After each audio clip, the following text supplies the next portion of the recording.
Welcome back to part 2 of my Gatsby escape room. I'm Madame Sensei. I teach Spanish, French, Japanese, and one section of English language arts. And I'm talking through my thought processes and how to get the kids engaged because I've been struggling with it. All right, so next thing is I need the students to know the basic plot of Gatsby, right? So I wrote the plot points down just as beats, okay? And then I printed them really big on cardstock and just sliced them out, okay? Just sliced them out on cardstock. Super quick to do. And then one card says, put these cards in order, okay? So the students put them in order. And eventually they might be like, well, hey, where's the clue here? Hopefully, eventually somebody will turn them over.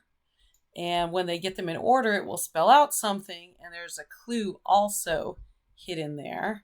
Like the clue is written across several cards. So they have to have the cards in order.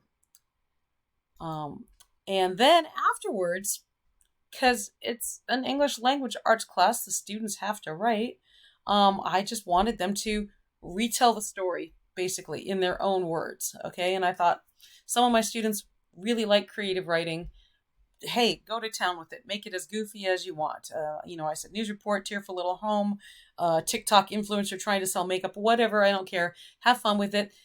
But at least you've got 15 sentences. Put them in your own words, So, and this is just like lines underneath, so they'll write there.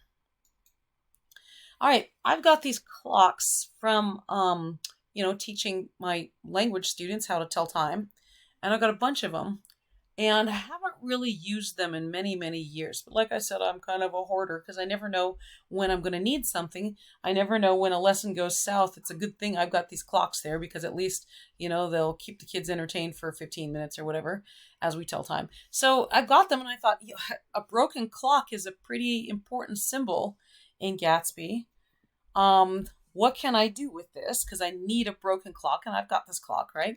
So what I wound up doing was, first of all, in the book, at the end, when Dad comes to the funeral, he does talk about Gatsby's schedule, and I said, I'll use that. So let's see, what else do we have? Yeah, okay, I'll skip that. Make it shorter for you. So I took the clock, not a broken clock, took the clock, and I traced it, and I wrote the clues around it, okay? And so the students have this thing, which is the dad found an old writing, something in a book from Gatsby that said his schedule, his ambitious schedule. So basically, the students have to be able to interpret this and understand my kind of obtuse clues about it, and then make the big hand and the little hand match. You know what? I've got it right here. Put them together. So the big hand goes someplace and the little hand goes someplace. And they have to know the difference between a big hand and a little hand because none of the kids know how to read time on an analog clock anymore. So that'll point to the big hand points to either a letter or a number, and the little hand points to either a number or a letter. I'm wondering if some of my students are going to be watching this, and I don't want to spoil anything for them. All right, Daisy is often described as a flower in a book, right? Her name's Daisy. So, of course, there's a lot of flower stuff. So I scoured YouTube and I found the simplest make a flower origami I could find. And because it suddenly occurred to me I'm going to have to scour YouTube because I've never made an origami flower before in Japanese class. I don't know why. We never have. So I found a very simple one. And here's a good, no, not yet. This one over here. So as I folded it up, here, I'll start here. As I folded it up, I wrote the clues so they would only line up as the students folded up. Okay. So I had to do this 3 times to make sure it would work before I said, yeah, this is what I want to go with. So folded it up, wrote the clues across the seams so that the kids absolutely have to be following the directions to get the flower, to get the clue, okay? When I unfolded it, fortunately, the first time I did it, I realized, good, they're all on the same side. That means I can photocopy it and make a million of them, so when the students mess up, they have a fresh sheet to try again. And sure enough, that was a really good thing I did. I'm glad I did that. So I you can see here I have the square, and I taped it onto a normal sheet of normal sheet of printer paper. And later on I drew a line here and I wrote cut here, so that the students would know to cut this part out so they get a square. Okay. And then my lines didn't cross over, fortunately. I mean, they didn't copy over, so the students had to figure it out on their own. But you can see that some of them you can see like letters, but then that was the first folds. They got whole letters, but then the second folds they're only half a letter, so they've got to follow the instructions. And so I had my little laptop computer on the desk at the YouTube site, so the students could pause and rewind and play it again, and pause and rewind and whatever until they got it. Um, Joshua Cabral at this must have been the World Language Teacher Summit, which is another great conference I always do. He talked about logic puzzles, and I've been having a ball with his logic puzzles, so I really thank him. Here's the link to his logic puzzles right there. Um, and normally for my language classes, it's very simple. Tup tiene un horno. El padre no tiene un fuego. Whatever. And then the students have to figure out something for the story. So I decided, hey, I've got these logic puzzles that he taught me how to make. Let's use them for Gatsby. And so I put objects down here and characters across here, and used the most difficult logic puzzle. And then at the back, after they're done figuring out if Gatsby knows the whereabouts of the broken clock, then 20 is S. I'm sorry, this is so blurry. I have a new version of Active Inspire, and it turns out that its screenshot isn't particularly good, so I didn't realize that in time. But anyway, so if Gatsby knows where the mysterious green light is coming from, so here's all the objects. And the one I wanted them to figure out was, what does Gatsby have, basically, in the logic puzzle. So that was fun.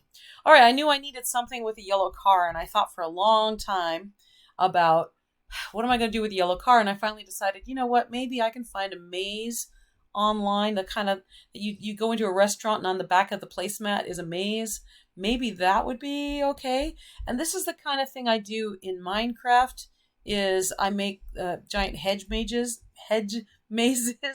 I can speak English. And then put clues in the hedge mazes for my escape rooms there. So this wasn't too much of a stretch, but I found this really nice one.